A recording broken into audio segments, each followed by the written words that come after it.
आप free will they दीजिए, बेटा जो मन में आए, जिस चीज पे हाथ रखो वो चीज तुमको मैं दिला दूंगा, फ्री विल कर दीजिए। फिर आपका क्या हाल होगा, अकेले में बताइए, फिर आप बताइए क्या होगा। आपने उसको फ्री कर दिया, जो मांगो। आज लोग प्रेयर्स कर रहे हैं, what ever they want they ask. Is this a prayer? Our God is a God of principles. अगर परमेश्वर सिद्धांत वाला परमेश्वर है तो ये वाले पार्ट में लोग सिद्धांत विहीन काम कर रहे हैं। This is not the prayer, ये प्रार्थना नहीं है। प्रेयर का जो क्या बोलते हैं फिजिकल इंटरप्रिटेशन मैं आपके सामने रखूं, prayer is only the wish. Wish को क्या बोलते हैं? नहीं, डिमांड्स एक अलग चीज है। जैसे कोई व्यक्ति जिसके घर में, मैं एग्जांपल देके बताता हूं, आपके घर में कोई इंसिडेंट हुआ, आप मुझे कॉल करके कहते भैया प्रेयर कीजिएगा, है ये नहीं तो इसी को बोलते हैं ना, ये विश है। Expectation is a wish. आप कामना कीजिएगा कि अच्छा हो जाए। हाँ, आप अपनी कामना, आप जो चाह रहे हैं, आपकी कामना है, आप कह रहे तुम भी यही कामना करना कि ये काम बन जाए। जब कोई टेस्टिंग कराने जाता है, ब्लड टेस्ट, भी मैं प्रैक्टिकल बता रहा हूं, लोग हमके प्रेयर करके कहते हैं आज हमारा ब्लड टेस्ट है, आज हमारी फलानी टेस्टिंग, आज हमारा वो है, प्रेयर कीजिएगा कुछ ना निकले। हमने कहा ना, गलत, हम ये वाली प्रार्थना करेंगे ही नहीं। हम तो प्रार्थना करेंगे जो कुछ आप पैसा खर्च कर रहे हैं, अपना खून दे रहे हैं, जो कुछ कमी हो निकल कर आए, ताकि आप फॉलो द एक्शन, आप उस तरीके में बढ़े कि आपको उस चीज में फाइंड आउट तो हो कि क्यों ऐसा हो रहा है, व्हाट इज द प्रॉब्लम। तो प्रॉब्लम सॉर्ट आउट होनी चाहिए कि प्रॉब्लम ना निकले। हम तो दूध के धुले हैं, हमारी प्रॉब्लम ना निकले। क्या इंसान का दिमाग है, व्हाट टाइप ऑफ माइंड, आपकी क्या विचार है। आप परमेश्वर को क्या समझ रहे हैं? जादूगर, बस यूं छड़ी घुमाई, जा मनमानी कर ले। क्या परमेश्वर हमको ऐसा कर सकता है? आप अपने बच्चों के साथ अगर डिसिप्लिन नहीं रखते हैं, you are not the family of God. आप परमेश्वर के परिवार से नहीं। This is the first sign, मैं फिजिकली बता रहा हूं। दूसरी बात, आपके बच्चे अगर आपके अधीन नहीं है, this is the second point, आप परमेश्वर के परिवार को बिलोंग नहीं करते। कलीसिया का मतलब परमेश्वर का परिवार। If you belong to a church, अगर आप कलीसिया को बिलोंग करते हैं, you are belong to the family of God. और फैमिली ऑफ गॉड होने के कारण you are become a children of God. आप परमेश्वर की संतान हो, बच्चे हैं, और परमेश्वर की संतान है तो बेबी तो रहेंगे नहीं। परमेश्वर अपने वचन पवित्र आत्मा के द्वारा हमको मैच्योर करेगा, और इंसिडेंट्स में हमको क्या राइट चॉइस करनी है हमको सिखाएगा, ताकि हम राइट चॉइसेस करें, ताकि दुनिया में लोग हमारे फैमिली को देखकर कहें कि ये परमेश्वर के, परमेश्वर के बच्चे और उनके बच्चे, वो भी परमेश्वर के बच्चे हैं। क्योंकि परमेश्वर दादा और नाना नहीं है, ही is a father of all. वो पिता है हमारा भी, हमारे बच्चे का भी, और उसके हमारे पोते का भी। वो पिता है सबका। अगर वो यूनिवर्सल फादर बनना चाहते, आप चाहते कि वो आपका यूनिवर्सल फादर हो, there are two fathers universally, one God and one saviour. आप किसके परिवार से बिलोंग करते हैं, ये डिस्टिंग्विश कैसे होगा? If you belong to the family of God, means the body of Christ, the church. Church is the family of God. अगर आप इस परिवार का हिस्सा नहीं है, you are not belong the family of God. Principle. इसीलिए मसीह में और कलीसिया में बने रहना। अगर आप कलीसिया में बने नहीं रहते तो आप मसीह में नहीं बने रहेंगे। ये इंटरकनेक्टेड है। हालेलुया। बहुत सी बातें आपको स्टडीज के दौरान जो हम देते हैं वो आपके माइंड में इंपार्ट कर रहे हैं, हृदय पर लिखने का काम हो रहा है। अगर आप दिल से और पूरे मन से उसको सुन रहे हैं, वो ऑटोमेटिकली आपके अंदर एनग्रेव होगा। लेकिन जब आप यहाँ आते हैं तो परमेश्वर का आत्मा, उसकी प्रेजेंस है यहाँ। परमेश्वर का आत्मा का मतलब है the spirit of God means the spirit of the father, the son and the holy spirit. ये तीनों कंबाइन, जब कंबाइन हो जाते हैं तो कहलाता है presence of God. God the father, God the son and God the holy spirit. तो father son and holy spirit में आप कम्यून करते हैं in the body of Christ. Hallelujah. अब हम ग्राउंड तैयार करते हुए आगे बढ़ते हैं कि अभी आप अचानक देख रहे थे soul and spirit, difference between soul and spirit. फिर उसके बाद हम बीच में लाए कि two types of physical man, एक तो out and out the worldly person, the fleshly man कह दीजिए, द नेचुरल मैन कह दीजिए, जिसको वचन से कोई मतलब नहीं। एक दूसरा है जो बॉडी ऑफ क्राइस्ट में आया, कलीसिया में आया, उसने सुसमाचार सुना, वचन सुना। अब वो उसके सामने भी एक प्रॉब्लम है कि वो वचन को सुना, वो बिलीव भी कर रहा है, लेकिन वो पूरा बिलीव नहीं कर पा रहा है। He is believing physically but he is not comprehend about the faith. वो उस चीज को ग्रहण नहीं कर पा रहा है। अब वो बीच में फंस गया। ठीक, अब वो बीच में फंसा तो उसके अंदर प्रश्न उठने चाहिए वचन सुनकर। अभी वो इसी को कहते हैं इन्फेंट, इमेच्योर बिलीवर। आप कलीसिया में जितने भी लोग हैं वो इमेच्योर बिलीवर और नेचुरल दो प्रकार के हैं। एक बिल्कुल जो अभी आज फर्स्ट कमर है, पहली बार आया। जब पहली बार कोई आता उसके लिए ये सब ऊपर से निकल जाती बातें, वचन भी ऊपर से निकल जाता है, क्योंकि वो अभी वो प्रिंसिपल को अंडरस्टैंड नहीं कर पाता है। इसलिए हम बार बार ग्राउंड रेडी करते हैं ताकि प्रिंसिपल्स के साथ आपके माइंड में एक ऑर्डर तैयार हो, क्रम तैयार हो, हाँ, रूपरेखा तैयार हो। अब देखिए, आप दो चीजों के बारे में आपने सुना, हर मनुष्य के अंदर ये दोनों पार्ट है। आप ये मत सोचिए कि दो प्रकार के मनुष्य भी हैं और हर मनुष्य में ये दोनों प्रकार है। आप नेचुरल मैन भी हैं और आप सोलिश मैन भी हैं। लेकिन what about the spiritual man? हमने अभी स्पिरिचुअल मैन की परिभाषा आपके सामने खोली ही नहीं, क्योंकि उसे अंडरस्टैंड करने के लिए अभी आपको बहुत बड़ा सेक्शन क्लियर करना होगा ताकि आप ये समझ पाए कि आत्मिक मनुष्य किसको कहा गया है। जब हम सार्किकोस और सूचिकोस की बात करते हैं, ये ग्रीक वर्ड्स हैं about the natural man and the soulish man. इसमें जो डिवीजन है वो डिवीजन क्या है? वो डिवीजन ऑफ आवर सोल है, हार्ट एंड माइंड कह दीजिए आप। आपके मन के अंदर जो प्राण है, प्राण, सोल इज अ बॉडी। जैसे शरीर एक बॉडी है, वैसे ही आपका प्राण भी एक बॉडी है और वो इमैटेरियल है, यानी वो क्या बोलेंगे, इममटीरियल, वो पदार्थ रहित है, सॉफ्टवेयर कह लीजिए, पदार्थ रहित। तो कोई फिजिकल ठोस पदार्थ नहीं, जैसे शरीर के जैसा नहीं, लेकिन एक बॉडी है। उस बॉडी में तीन पार्ट्स हैं, माइंड, विल, इमोशन। जो माइंड परसीव करेगा वैसे ही वो जो उसकी विल होगी, और जो विल होगी वही परसीव करेगा, और जो परसीव करेगा उसी के अकॉर्डिंग इमोशन होगा। ये कॉम्बिनेशन है। So the soul is a combination of mind, will, emotion. Okay? अब आप फिजिकल वर्ल्ड में जाएंगे तो आप वहां पर मनुष्यों में यही तीन पॉइंट के अकॉर्डिंग लाइफ देखेंगे। उनको कोई चीज नहीं पसंद है, उनके मन को नहीं पसंद है, हाँ, तो वो उनके अंदर उसकी इच्छा नहीं होगी, और उसकी इच्छा नहीं होगी तो भावना भी नहीं होगी।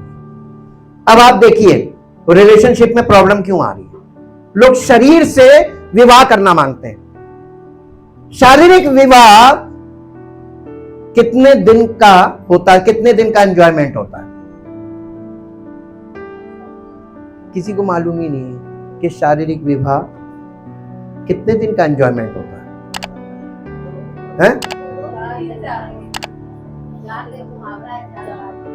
हैं? बस उसके बाद घमासान शुरू होना है, पक्का है। तो शादी को लेकर लोगों के माइंड में चॉइसेस रहती हैं, चॉइसेस, और जितनी ज्यादा चॉइसेस होती हैं उतना ही टफ होता है सिलेक्शन। कौन से करें? चार पसंद, चार से कर नहीं सकते, चार में से एक पे आना बहुत मुश्किल बात है। वो माइंड फ्लक्चुएट, हाँ, ये एक बहुत बड़ी समस्या खड़ी हो गई है आज की जनरेशन में, और इसके बाद वाली जनरेशन में इससे भी भयानक होने वाला है। ठीक, ये जनरेशनल गैप्स चल रहे हैं। खैर हम आपको बहुत क्रिटिकलिटी में नहीं ले जाएंगे, हम आपको सिंपल साइड रखेंगे। Transformation of our mind, will, emotion start from renewing of our mind. जो हमारा माइंड है, माइंड के भी दो पार्ट होते हैं, एक इसका फिजिकल पार्ट है दैट इज कॉल्ड फ्लैश, और इसका स्पिरिचुअल पार्ट है that is called mind of the spirit. तो माइंड जो है आपका जो सोचने और समझने वाला और निर्णय लेने वाला डिसाइसिव पार्ट है, वो उसके दो सेक्शन है, एक फिजिकल पार्ट है और 50% वो स्पिरिचुअल पार्ट है। इसीलिए बाइबल में यह लिखा हुआ है कि शारीरिक मनुष्य शारीरिक बातों पर मन लगाता है, परंतु आध्यात्मिक का मतलब क्या हुआ? आपका जो माइंड है वो आधा शरीर से काम करता, शरीर के लिए काम करता, आधा जब पवित्र आत्मा के अनुसार रिन्यू होना शुरू होता है। जब तक ये रिन्यूअल कंप्लीट नहीं होगा और आपके विल और इमोशन इसके अलाइनमेंट में नहीं आ जाएंगे, स्पिरिचुअल अलाइनमेंट में, तब तक आपका माइंड जो है वो फुली स्पिरिचुअल नहीं होगा, तब तक आप आत्मिक नहीं कहला सकते, आध्यात्मिक रहेंगे। हालेलुया। आपको ये हम क्लियर कर पाई, उसका धन्यवाद हो, क्योंकि महाबुद्धिमान वही है। पवित्र आत्मा के बिना ये चीज स्पष्ट कर पाना बहुत मुश्किल है। और आप मालूम क्या है, जब आप 50% स्पिरिचुअल साइड होते हैं और 50% फिजिकल साइड होते हैं, यानी आध्यात्मिक होते हैं, तो इसमें स्पिरिचुअल साइड कम आपका मैग्नीफाई होता है इन योर माइंड, बल्कि उसका फिजिकल पार्ट ज्यादा होता है, जिससे हम रिलीजियस हो जाते हैं। धार्मिक क्रियाओं में वो हम उन चीजों को फिजिकली ऑपरेट करने लगते हैं, रिचुअल्स को। यही इसी को बोलते हैं, क्या बोलते हैं, सुपरस्टिशन, रिचुअल्स। ये हम करने लगते हैं, इसके हम आदी हो जाते हैं, क्योंकि हम आत्मिक बातों को सुनकर उसको फिजिकली अप्लाई करना मांग रहे हैं। इसी को हम कहते हैं religious. The difference between religious and spiritual बहुत वास्त अंतर है। वहां तक तो पहुंच ही नहीं पाता कोई, आधे रास्ते में ही आसमान से गिरे कहां अटके, अब खजूर से नीचे आ ही नहीं पा रहे, लेकिन आपको ग्राउंड पे आना पड़ता है। हालेलुया। मेरे साथ एक पद निकालिए जो आपको मिलेगा। देखिए, वर्क ऑफ गॉड, अगर हम ऐसे लिखें वर्क ऑफ गॉड बैलेंसिंग में होता है, तो इसके दो पार्ट होते हैं, through the word of God and through the holy spirit. Work of God में दो चीजें आती, दो पॉइंट आते हैं, through the word of God and by the holy spirit. This is called the work of God. परमेश्वर का कार्य का मतलब है पवित्र आत्मा के द्वारा और वचन के अनुसार, पवित्र आत्मा के द्वारा। अगर कोई काम आपका जीवन वचन के अनुसार है, तो पवित्र आत्मा वो करेगा जो परमेश्वर आपके लिए नियुक्त किया हुआ है, या उसने जो आपके लिए ठहराया हुआ है, वो काम होगा। That is called the work of God. वरना आप विश करते रहते हैं और संयोग से कोई चीज हो भी गई, तो आप वो अपनी प्रेयर को ऊपर उन्होंने हमने प्रार्थना की थी और ये प्रभु ने सुन ली मेरी, फिर आप रिलीजियस साइड चले गए, फिर आप ढिंडोरा पीटते रहिए, फिर लोग आपसे प्रार्थना कराने लगेंगे, फिर आप प्रार्थना करने वाले के रूप में मशहूर हो गए।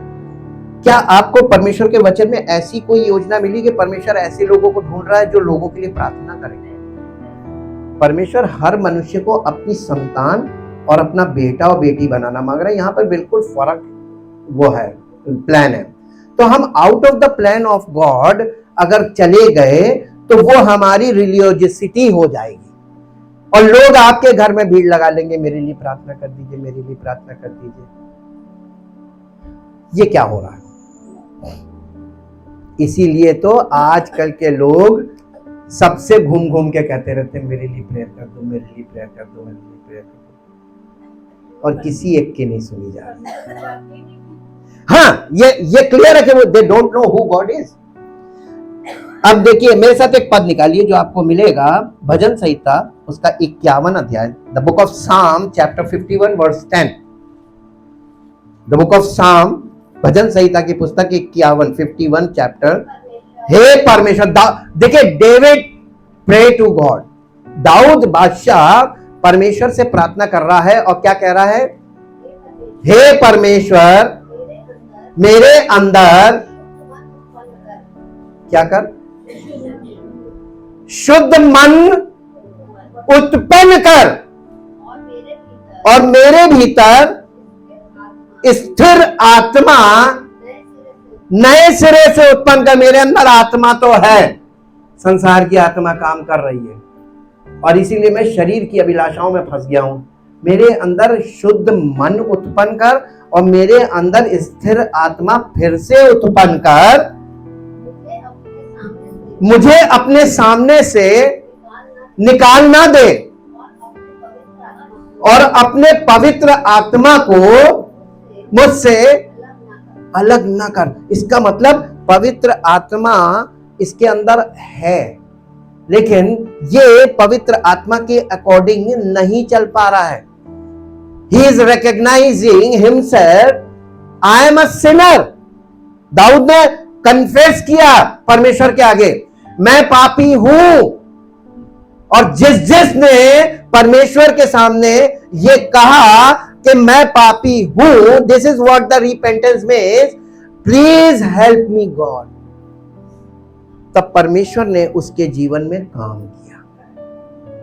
परमेश्वर हमारे भीतरी मन में काम करता है, हमारे माइंड विल इमोशन को रिन्यू करने का काम करता है। और अगर ये परमेश्वर ने नहीं किया, you are not a son and daughter of God. आप परमेश्वर के पुत्र पुत्री नहीं है। अगर परमेश्वर ने आपके अंदर काम नहीं किया, आपका भीतरी मनुष्यत्व नया नहीं हुआ है, नए मनुष्यत्व में आप नहीं हैं, तो आप परमेश्वर के पुत्र और पुत्री कहलाने के लायक नहीं हैं। हालेलुया। चोट लगेगी क्योंकि सत्य होता ही है, चोट पहुंचाने वाला है, पियर्सिंग होता है, लेकिन ये सत्य है। मेरे साथ एक पद और निकालिए, भजन संहिता में ही 103 अध्याय का 5 पद पढ़िए। भजन संहिता 103 अध्याय का 5 पद।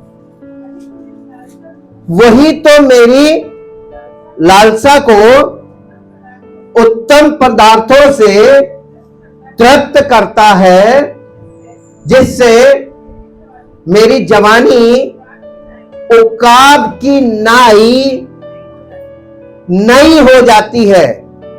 ये इंग्लिश में पढ़ दीजिए, आपको हिंदी में समझ में नहीं आएगा। Who means the real and true God, who satisfied your mouth, your necessity and desire at your personal age and situation with good, so that your youth renewed is like the eagles, strong, overcoming, soaring। आपको मालूम है यहां पे क्या बोल गया? आपके ऊपर से निकल गया, क्योंकि आप एनिमल वर्ल्ड के बारे में कुछ नहीं जानते। ये जो उकाब होता है, उकाब की कुल आयु 20 साल की होती है। 20 साल बाद इसके साथ एक ऐसी घटना घटती है, इसको आप गूगल में सर्च करके स्टडी कर लीजिएगा। एक ऐसी घटना घटती है कि इसके पर सब झड़ जाते हैं और इसकी चोंच भी टूट के खत्म हो जाती है और ये एकदम मृतक अवस्था में पहुंच जाता है और ये गुफा में बैठता है। ये पहाड़ों की चट्टानों की गुफाओं में रहते हैं, ऊंचाइयों पे, और वहां पे ये क्योंकि शिकार करके खाता, शिकार पे जीवित रहता। अब ये इस लायक हो गया कि इसको शिकार ये नहीं कर सकता। अब ये बिल्कुल डिसेबल्ड हो गया, ऑलमोस्ट नियर टू डेथ। लेकिन फिर एक ऐसा काम होता है, आफ्टर सम ड्यूरेशन, एक लिमिटेड टाइम होता है, उसके बाद इसकी चोंच भी उगाती है, इसके पर फिर से उगाते हैं, उसके बाद इसकी जो आयु है वो 70 इयर्स हो जाती है आफ्टर रिन्यूअल। परमेश्वर इस एनिमल किंगडम से इस एग्जाम्पल को इस्तेमाल कर रहा है हमारी स्पिरिचुअल लाइफ को क्लियर करने के लिए। अनंत जीवन चाहिए। आपका जीवन जो फिजिकल लाइफ है वो 70-80 है, आजकल 50-60। इसके बाद आप किसी काम के नहीं, जीवित भी हैं तो भी किसी काम के नहीं। लेकिन परमेश्वर ऐसा काम करना मांगता है आपके भीतरी मनुष्यत्व में कि आपकी बुढ़ापे में भी कोई आपको बूढ़ा नहीं बोलेगा, क्योंकि भजन संहिता में उसने कहा कि वे पुराने होने पर भी लहलहाते रहेंगे, फ्रूटफुल रहेंगे। हालेलुया। मूसा के विषय में लिखा हुआ है कि मूसा की कुल आयु 120 वर्ष की थी और ना उसकी आंखें धुंधली पड़ी थी, ना एक भी दांत टूटा था, उसके शरीर में कोई इफेक्ट नहीं हुआ था बुजुर्गी का, एज इफेक्ट्स। क्यों? क्योंकि he is fully dependent upon God. ये उसकी खूबी थी, राज यहां छिपा हुआ है। क्या आप चाहते हैं कि आपका जीवन भी ऐसा ही हो? हालेलुया। इसी बात को हम आगे समझाते हैं। मेरे साथ एक पद और निकाल लीजिए जो आपको मिलेगा 2 कुरिन्थियों 4 अध्याय का 16 पद। 2 Corinthians chapter 4 verse 16। हाँ, 1:16। इसलिए हम हियाव नहीं छोड़ते, यद्यपि हमारा बाहरी मनुष्यत्व नष्ट होता जाता है, तो भी हमारा भीतरी मनुष्यत्व दिन प्रतिदिन नया होता जाता है। कौन सा मनुष्यत्व? भीतरी मनुष्यत्व, अंदर से नया। Life of God is revealed from inside out, not from outside in. उल्टा नहीं चलेगा, इनसाइड आउट। परमेश्वर तुम्हारे अंदर बैठेगा, पवित्र आत्मा तुम्हारे अंदर कुछ करेगा, और अगर तुम उसके साथ कोऑपरेटिव रहोगे तो वो तुम्हारे अंदर से तुमको रिन्यूड कर देगा। हालेलुया। अब फिर आपको कोई कह नहीं पाएगा यार तुम्हारे जीवन, और आप अपने उम्र के सब लोगों को देखेंगे तो वो आपके सामने बिल्कुल ही आप ही हो।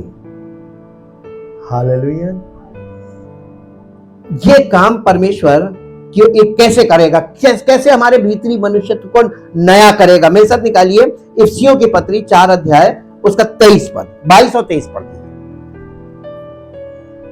इफिसियों की पत्री 4 अध्याय उसका 22 और 23 पद। कि तुम अपने चाल चलन के पुराने मनुष्यत्व को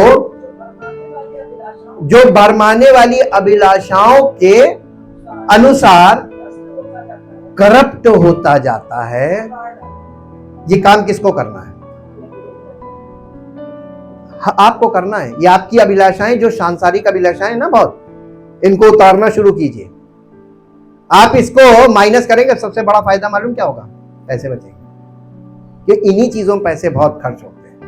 pleasures of the physical pleasures. ये फिजिकल माइंड जो है ना, वे प्लेजर्स में बहुत बिलीव करता है। आप ये सोचिए कि आप कितने दिन तक इन प्लेजर्स में पैसा खर्च करेंगे, उसके बाद आपका क्या होगा? इतना कोई नहीं सोच रहा है जी। और अपने देखिए, आपके मन के 2 पार्ट दिखाए गए। अपने शारीरिक मन पर क्या करो? उधर काम करो कि उसको सांसारिक चीजों को हटाना शुरू करो, और अपने मन के आत्मिक स्वभाव में नए बनते जाओ। यही साधना है, यही आपको करना है। लेकिन ये बिना कलीसिया के और बिना परमेश्वर की उपस्थिति में आए और बिना वचन के ये पॉसिबल है नहीं। हालेलुया। अब इसमें कहीं प्रार्थना आई? जो असली काम है उसमें प्रार्थना का कोई काम नहीं है। परमेश्वर आपको उस लेवल से ऊपर ला रहा है। अरे कहा तुम मांगने में लगे, मैं तुमको यानी वसीयत दे रहा हूं, वारिस बना रहा हूं। वारिस बनने के लिए आगे बढ़ो, ना कि तुम मांगते रहोगे सारी जिंदगी, दे दे दे दे दे दे दे दे। परमेश्वर हमको बेगर नहीं बनाना मांगता, वारिस बनाना मांगता। क्या आप वारिस बनना मांगते हैं? वारिस बनना मांगते हैं? वारिस की पहचान होती है, आप जहां कहीं खड़े होंगे, अगर आप परमेश्वर के वारिस हैं तो आपके पास वो अधिकार होगा वारिस वाला, वरना नहीं। मेरे साथ जल्दी से निकालिए पहला राजा की पुस्तक ओल्ड टेस्टमेंट में 18 अध्याय, पहला राजा 18 अध्याय 18 अध्याय और 18 अध्याय का 13 पद से पढ़िए। क्या मेरे प्रभु को यह नहीं बताया गया कि जब इजाबेल यहोवा के नबियों को घात करती थी, तब मैंने क्या किया कि यहोवा के नबियों में से 100 लेकर 50-50 करके गुफाओं में छिपा रखा है और उन्हें अन्न जल देकर पालता रहा। आगे, फिर अब तू कहता है, जाकर अपने स्वामी से कह, एलिया मिला है। देखिए, ये राजा का राजा आहाब है और राजा आहाब का एक रिप्रेजेंटेटिव है जो एलिया को ढूंढ रहा था। इंसिडेंट ये हुआ था कि एलिया ने परमेश्वर से कहा आकाश बंद हो, तो बारिश नहीं हो रही थी, आकाश बंद हो गया। अब उसके बाद सूखा पड़ गया, वहां अकाल पड़ गया। जब अकाल पड़ गया तो राजा आहाब कहने लगा ये एलिया ने ऐसा कर दिया है, अब देखो बारिश नहीं हो रही है, एलिया को ढूंढ के लाओ। एलिया परमेश्वर की आत्मा से, यानी he is a complete spiritual man. You want to see the true picture of spiritual man, you can see एलिया। एलिया को आप देखिए, यह है आत्मिक मनुष्य की पहचान। एलिया को ढूंढ रहा था, एलिया इसको मिल गया। तब ये कहने लगा जाओ राजा से कह दो कि एलिया मिल गया। जी, एलिया ने कहा, सेनाओं का यहोवा जिसके सामने मैं उपस्थित रहता हूं। परमेश्वर, आत्मिक जन मालूम है, परमेश्वर की उपस्थिति में रहता है। प्रिंसिपल ऑफ लेसन्स यहां से लेते जाइएगा, ये पिक्चर है पूरी। जी, उसके जीवन की शपथ आज मैं अपने आप को, उसे, किसको? राजा को। राजा से मैं छिप नहीं रहा हूं, मैं आज राजा को दिखाऊंगा मैं यहां हूं। जी, तब ओबद्या आहाब से मिलने गया और उसको बता दिया। सो आहाब एलिया से मिलने चला गया, राजा को बता दिया, राजा आ गया एलिया से मिलने। जी, एलिया को देखते ही आहाब ने कहा, हे इजराइल के सताने वाले, क्या तू ही है? यानी इजराइल को तू ही सता रहा है। बारिश बंद कर दी, अकाल पड़ गया। जी, उसने कहा मैंने इजराइल को कष्ट नहीं दिया, पर तू ही ने, राजा से कह रहा, तू ही ने और तेरे पिता के घराने ने दिया है, क्योंकि तुम यहोवा की आज्ञाओं को टालकर बाल देवताओं की उपासना करने लगे। किसको गुस्सा आया? परमेश्वर को। अब इसमें बताइए एलिया का क्या दोष? जी, अब दूत भेजकर सारे इजराइल को और बाल के 450 नबियों को और अशेरा के 400 नबियों को, जो एलिजाबेथ की मेज पर खाते हैं, मेरे पास कारमेल पर्वत पर इकट्ठा कर ले। तब आहाब ने सारे इजराइलियों को बुलाकर भेजा और नबियों को कारमेल पर्वत पर इकट्ठा किया। कितने नबी हुए टोटल? 450 और 400, 850 प्रॉफिट्स, भविष्यवाणी करने वाले, लोगों को शिक्षा देने वाले, रिलीजियस लीडर्स कह सकते हैं। ये 850 एक तरफ थे। जी, और एलिया सब लोगों के पास आकर कहने लगा, तुम कब तक डबल माइंडेड रहोगे? आधा फिजिकल आधा स्पिरिचुअल मिलकर बन गया रिलीजियस। तुम कब तक रिलीजियस बने रहोगे?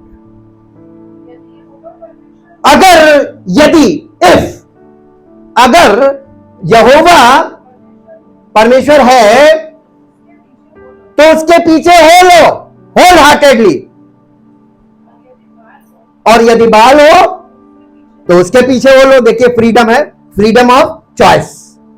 जी, लोगों ने उसके उत्तर में, अब कोई कुछ बोल नहीं पाया क्योंकि उसने दोनों चीजें सामने रखी है, कहा चूज। आज आपके सामने भी ये चुनाव खुला है। This is what the free will, free will है।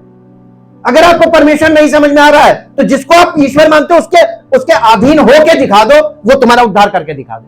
चैलेंज यहां पर है। भक्त तो बहुत है दुनिया में, और भक्ति की कोई सीमा नहीं है, लेकिन छुटकारा कहीं है नहीं। Nobody is a saviour, the saviour is only one, his name is Jesus Christ. मानो या ना मानो। जी, तब एलिया ने लोगों से कहा, यहोवा के नबियों में से केवल मैं ही रह गया हूं, और बाल के नबी 450 मनुष्य हैं।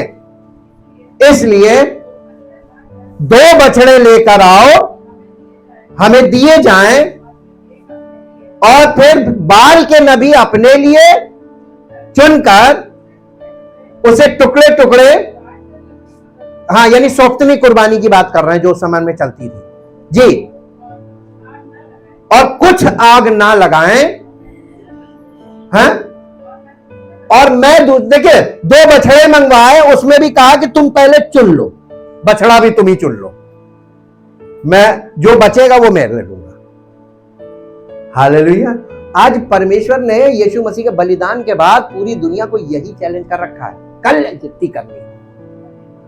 मैं तुम लोग जो नहीं कर सकते वो मैं करूंगा, पहले तुम चूज कर लो।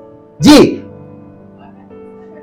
और मैं दूसरे को जो तुम छोड़ दोगे, मैं उसको तैयार करके लकड़ी पर रखूंगा और कुछ आग नहीं लगाऊंगा। तब तुम अपने देवता से प्रार्थना करना और मैं यहोवा से प्रार्थना करूंगा, और जो आग गिराकर उत्तर दे वही परमेश्वर ठहरेगा। देखिए एकदम फेयर काम है। आग गिराकर का मतलब कि ये होम बलि जो होती है ना, होम बलि में वो बलि जो है वो स्वाहा हो जाती है, और वो भी स्वर्गीय अग्नि से, जमीन की आग में नहीं। यानी हम खुद आग जलाएं, उसमें स्वाहा स्वाहा कर दे और देखो सब स्वाहा हो गया ना। फेयर गेम ये है कि परमेश्वर आग है। ही is a consuming fire, true God. उसने कहा जो आग गिराकर कुर्बानी को एक्सेप्ट करे, भस्म करने का मतलब एक्सेप्टेंस, जो एक्सेप्ट करे वही सच्चा परमेश्वर। ये था। जी, तब सब लोग बोल उठे, अच्छी बात।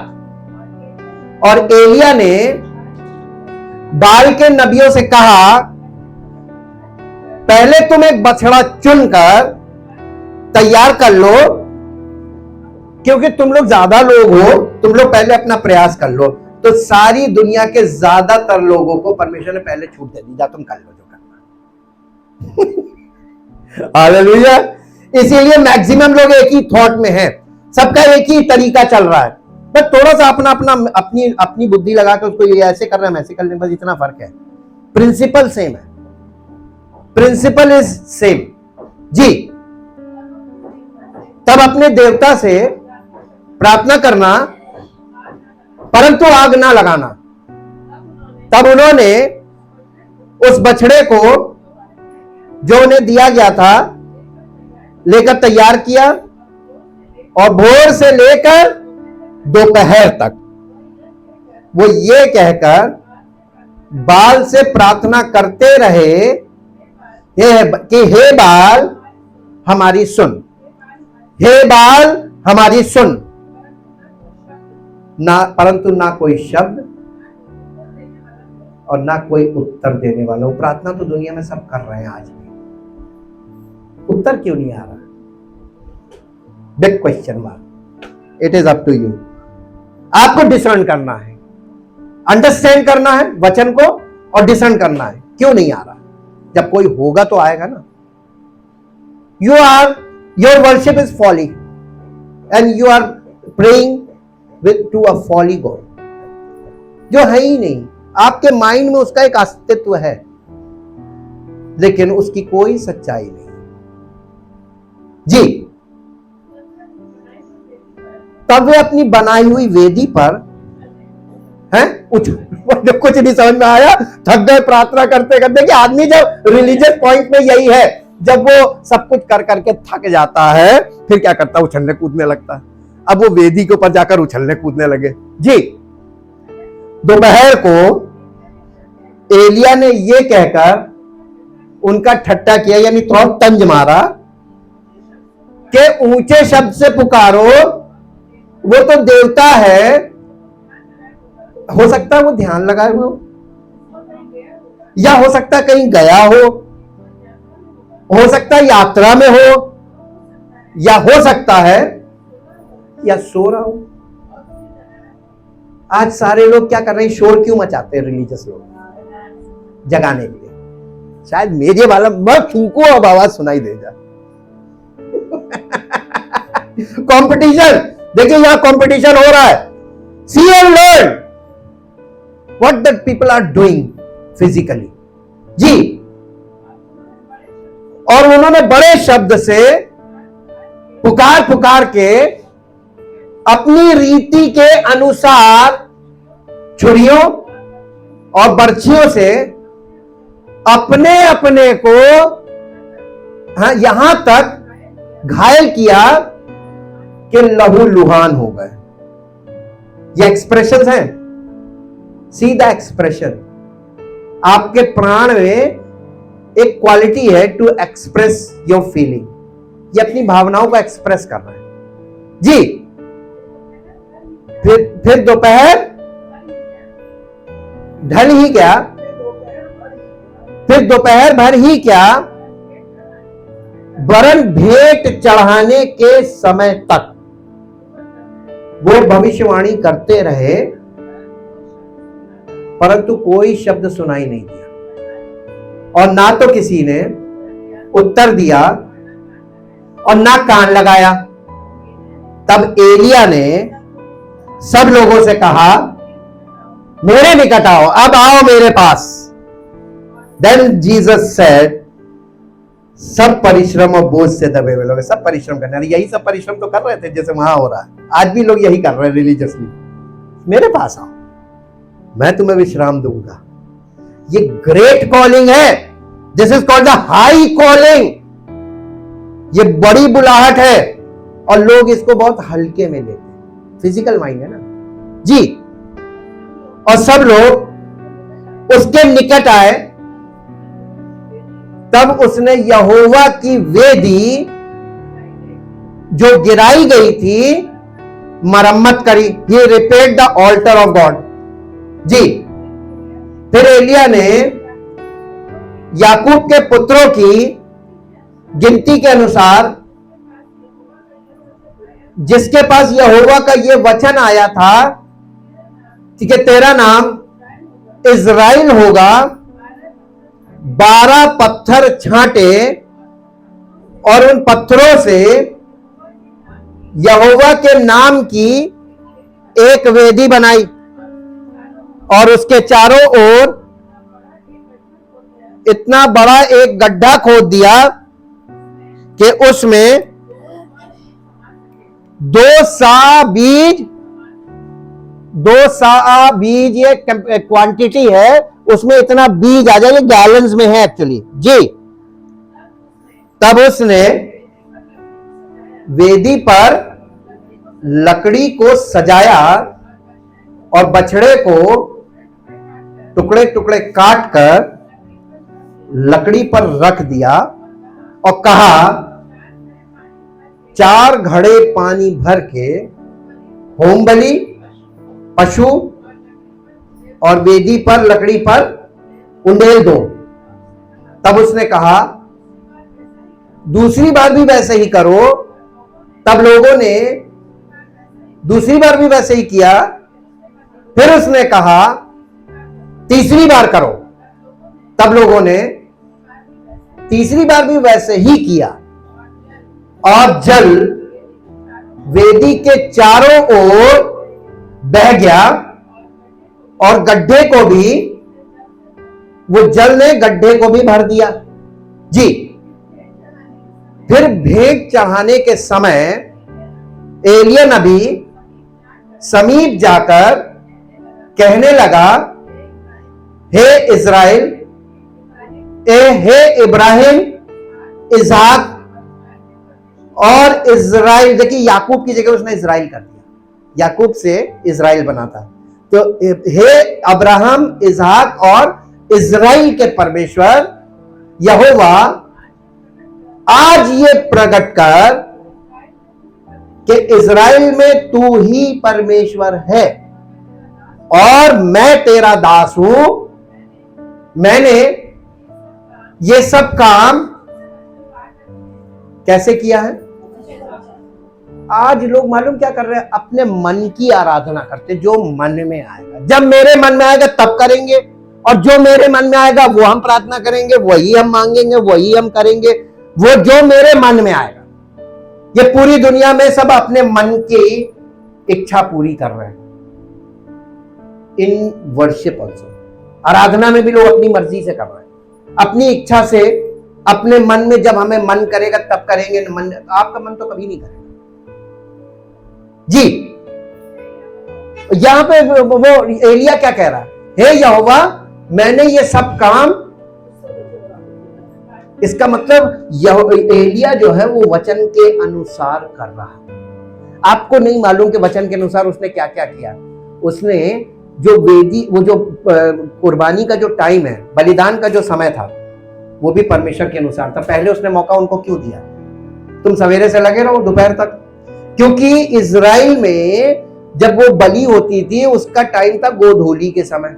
आप देखिएगा फसह का मेमना कब बलिदान करना? गोधूली के समय, यानी 3 बजे के आसपास। क्रूसिफिक्शन कितने बजे यीशु मसीह ने प्राण त्यागा था? 3 बजे के आसपास। This is the right time of sacrifice. This is the picture of the crucifixion of Jesus Christ in the Old Testament. परमेश्वर अपने, यहां एलिया रिप्रेजेंट गॉड द फादर, ये रिप्रेजेंटेशन है, और वो ये दिखा रहा है कि वचन के अनुसार परमेश्वर पिता ने अपने पुत्र को बलिदान किया था, जो हमारा बलि पशु, हमारा फसह का मेमना।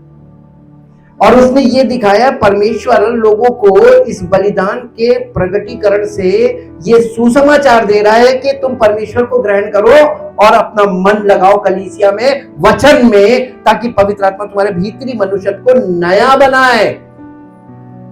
लेकिन लोग, फिजिकल माइंड उनका बहुत ज्यादा एक्टिवेटेड है, और संसार में वही उनको इन्फ्लुएंस भी मिलता है। इन्फ्लुएंस इज द फ्यूल, ये ईंधन का काम करता है। और आपके जीवन में जो कुछ भी आप आज जिस दिशा में बढ़ रहे हैं, उसके लिए ईंधन आपको कहां से मिल रहा है? This is the big question. हमको परमेश्वर की वचन के द्वारा ईंधन मिलता है, इसलिए हम परमेश्वर में स्थिर चल रहे हैं। लेकिन जो लोग संसार में totally involve, soaked by the world, वो सांसारिकता, influence, friends and the people around us, उनका इन्फ्लुएंस वो हमको वो कर रहा है, करने के लिए प्रेरित कर रहा है, और उसमें हमको अच्छा भी लगने लगता है, तो हमारी आदत पड़ जाती है। That is called the lifestyle. Hallelujah. जी, फिर क्या हुआ? हे यहोवा, वो कह रहा है, मैंने तेरे वचन के अनुसार जो वेदी बनाई, आप इसके विषय में भी परमेश्वर के वचन में लिखा व्यवस्था में कि वेदी कैसे बनाना और उस वेदी को कैसे सजाना, इसने सारा काम परमेश्वर के वचन के अनुसार किया इस बलिदान को चढ़ाने के लिए। इसलिए ये कह रहा है कि मैंने तुझसे वचन पाकर किया। जी, मेरी सुन के ये लोग ध्यान दे, जान ले कि हे यहोवा, तू ही परमेश्वर है, ये जान ले लो। जी, तू ही उनका मन, कौन आपके मन को वापस अपनी ओर फेर सकता है? Only a true God, only a true God. जी, तब यहोवा की आग आकाश से प्रकट हुई और होम बलि को और लकड़ी और पत्थरों और धूली समेत भस्म कर दिया, और गड्ढे में का जल भी सुखा दिया। ये देख सब लोग मुंह के बल गिरकर बोल उठे, यहोवा ही परमेश्वर है, यहोवा ही परमेश्वर है। कब बोले? एलिया ने कहा कि मैं बहुत पावरफुल हूं, मैं ये कर सकता हूं, मैं वो कर सकता हूं। उसने कोई अपनी परिचय दिया? जी, वो उसी से हुआ जी, भस्म कर देती एकदम। हालेलुया।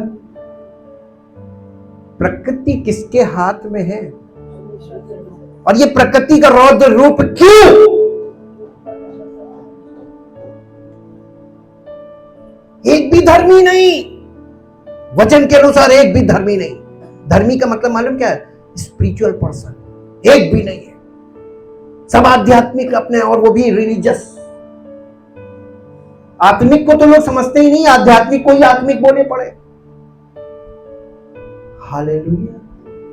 ये ऐसे विषय हैं जिनको स्टडी करना और दूसरों को सिखाना, दोनों काम बहुत कठिन है।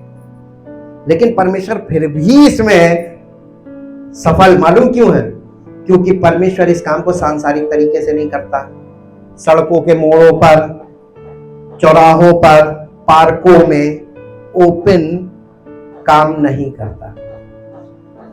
वो he is a God of principle. मैंने बताया ना, परमेश्वर हमारे भीतरी मनुष्यत्व में काम करता है, और उसके लिए उसने कलीसिया की स्थापना की है। और जो लोग कलीसिया में आएंगे उनके जीवन में करेगा, वो परमेश्वर के बेटे बेटियां बनेंगे, परमेश्वर की संतान के रूप में उत्पन्न होकर, और वो आत्मिक जीवन में बढ़ेंगे, परिपक्व होंगे, और पवित्र आत्मा के द्वारा प्रकटीकरण होगा। जैसे एलिया गिफ्टेड पर्सन था, परमेश्वर गिफ्टेड पर्सन चाहता है। अगर आप गिफ्टेड हो गए तो मालूम क्या होगा? परमेश्वर की महिमा आपके जीवन से होगी। तब आपको ये नहीं कहना पड़ेगा लोगों से कि ये करो, मेरे पीछे आओ, मैं तुम्हें जना। अरे कुछ नहीं, लोग खुद ब खुद आपके पीछे आएंगे। गॉड इज अ लाइट, और डिवाइन लाइट आपके जीवन से जब रिवील होगी तो लोग उस लाइट को फॉलो करेंगे, है ना? तो वो डिवाइन लाइट कैसे आपके जीवन से प्रकट होगी, हम इस विषय पे अध्ययन कर रहे हैं। That is called the transformation. हम लोग उसी दिशा में बढ़ रहे हैं ताकि हमारे अंदर भीतरी मनुष्य में वो परिवर्तन। ट्रांसफॉर्मेशन का मतलब होता है, ट्रांस का मतलब होता है from this side to another side, across, beyond. और फॉर्मेशन का मतलब होता है कोई चीज बेडॉल है, उसका स्वरूप बन जाए। पहले तो वो हमारे अंदर परमेश्वर के पुत्र का स्वरूप बना रहा है। हम तो आदम का रूप है, वो हमें मसीह का स्वरूप बनाता है हमारे भीतरी मनुष्य में। और जब ये भीतरी मनुष्य में बढ़ गया, तभी तो लिखा है ना, हमारा गोल क्या है? परमेश्वर के पुत्रों के स्वरूप, प्रभु ये परमेश्वर के पुत्र की समानता में, विश्वास में, और परमेश्वर के पुत्र के स्वरूप में एक ना हो। तो विश्वास में और परमेश्वर के पुत्र के स्वरूप में एक कैसे होंगे? जब तक भीतरी मनुष्यत्व में फॉर्मेशन नहीं होगा। हालेलुया। अब आपको पता चल गया होगा कि हम लोग इस हफ्ते इनर मैन पर आ गए हैं। अब इनर मैन में ओल्ड मैन और न्यू मैन पे स्टडी करेंगे। Thank you, thank you, thank you. क्या आपको अब ये पहचान होने लगी है कि परमेश्वर कौन है और कैसा है और वो काम कैसे करता है? कुछ आपको लाइट मिल रही है। Follow the line. आप वो फॉलो द स्टेप्स वाली बात है, आप follow the word of God. आप परमेश्वर के वचन को जो आपको भेजा जा रहा है उसको फॉलो करना शुरू कीजिए।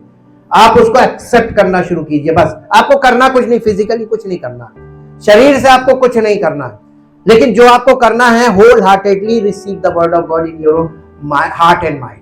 Thank you Lord. जो लोग ऐसा करना चाहते हैं, अपने मन में परमेश्वर के वचन को ग्रहण कर रहे हैं, संचय कर रहे हैं, जो लोग ऐसा कर रहे हैं वो लोग, और जो लोग ऐसा करना चाहते हैं वो दोनों प्रकार के लोग खड़े हो, ताकि हम परमेश्वर से ऐसा करने की सामर्थ को रिसीव करें। Thank you, thank you, thank you. परम पिता परमेश्वर, हम आपका हृदय से धन्यवाद करते हैं, क्योंकि आप अद्भुत युक्ति करने वाले, अद्भुत आश्चर्य कर्म करने वाले, सामर्थ्य के अनोखे काम करने वाले और मनुष्य की प्रार्थना और विनती से बढ़कर काम करने वाले परमेश्वर हैं। आप अपनी योजना के अनुसार काम करते हैं और मनुष्य अपनी इच्छा के अनुसार आपसे मांगने के प्रयास में लगा हुआ है। हम चाहते प्रभु हर एक मनुष्य जो यहाँ उपस्थित है, हर एक परिवार का रिप्रेजेंटेटिव जो यहाँ पर है, उसके फैमिली में ये मैसेज जाए कि परमेश्वर आपको वो चीजें नहीं देगा जो आप अपनी इच्छा पूर्ति के लिए मांग रहे हैं। परमेश्वर आपको वो चीजें देना मांगता है जो उसने आपके लिए योजना में रखी है, क्योंकि परमेश्वर की योजना आपके जीवन के लिए इतनी अद्भुत है जो आपको अभी नहीं मालूम है। और आपके जीवन में जब वो योजना पूरी होगी, तब आप बाद में जब इस बात को आपके जीवन में जब पूरा होगा, तब इस बात को कहेंगे कि काश मैंने पहले इस बात को समझ लिया। पिता परमेश्वर, हम सब पर अनुग्रह कीजिए ताकि हम इन बातों को समझ पाए कि आपने जो योजना बनाई है वो हमारे लिए बेस्ट है, और हमारी जो इच्छाएं हैं वो अभी हैं और धीरे धीरे हमारी इच्छाएं बदलती हैं। चाहते प्रभु हमारे इस तुरंत इच्छा बदलने वाले स्वभाव से हमें छुड़ाइए और हमें अपने प्रिय पुत्र के राज्य में प्रवेश कराने के लिए तैयार कीजिए। और हमारे जीवन में सब कुछ जो घटित हो रहा है, हम इसको आपकी योजना मानकर ग्रहण करते हैं। आपकी मर्जी पूरी हो और आपकी महिमा प्रकट हो और आपका नाम भी हो। धन्यवाद के साथ इस प्रार्थना को आपके इकलौते पुत्र प्रभु यीशु मसीह के नाम से मांगते हैं, आमीन। अपने